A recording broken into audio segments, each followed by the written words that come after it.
Hi, I'm Wilhelm, and in this video in the Life Explained series I would like to talk about what can happen to our soul at the moment of an organ transplant operation. Let's take a look what actually takes place at the moment of death. With the last breath, the soul slowly separates from the physical body. This can take minutes, hours, and in rare cases even days. Finally, the information cord or the silver cord that connects the soul with the body is cut, and the soul is free to go and free from the earthly body. The medical term for cessation of blood circulation and breathing is called clinical death. Traditionally, this has always been the standard definition. But this definition of death totally changed the moment Dr. Christiaan Barnard performed the first heart transplant at Groote Hospital in Cape Town, South Africa in 1967. That was a major embarrassment for the American and European medical establishment. They had to catch up quickly, and they knew that to perform an organ transplant one needs a donor body with functioning respiration and heartbeat. So they quickly called in an ad hoc meeting at Harvard Medical School and decided that from now on, the new legal standard for death for the legal and medical community would be brain death. From that moment on, patients classified as brain dead could all have their organs removed for organ donation, irrespectively if they are still breathing or their hearts are still beating. That was in the year 1968. Since then, many other countries have followed the American ruling. But when a brain stops functioning, this person is not necessarily dead.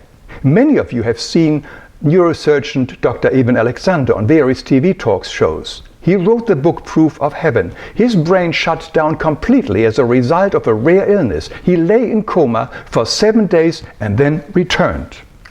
So if the stopping of brain function is not death, then let's look at what happens to a patient who suddenly is declared as dead according to this new definition. The moment his brain no longer is active and his body is now available for organ harvesting. But remember, the soul does not need a brain to function. It is still totally and fully connected to the body, which still breathes and has a heartbeat. The soul now witnesses and experiences via the information cord or the silver cord the terrible and brutal ripping open of the body and cutting out of organs. This is an unimaginable and painful experience, and there is nothing the soul can do about it.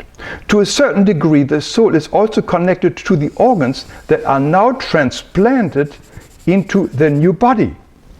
And as the old body is no longer functioning, the soul may decide to join the body of the organ recipient. I know this may sound weird, but there are countless cases where organ recipients suddenly developed habits and skills they never had before. The medical term for this is called cell memory. But it can be much more than that. The soul can continue to influence and live with the new organ recipient.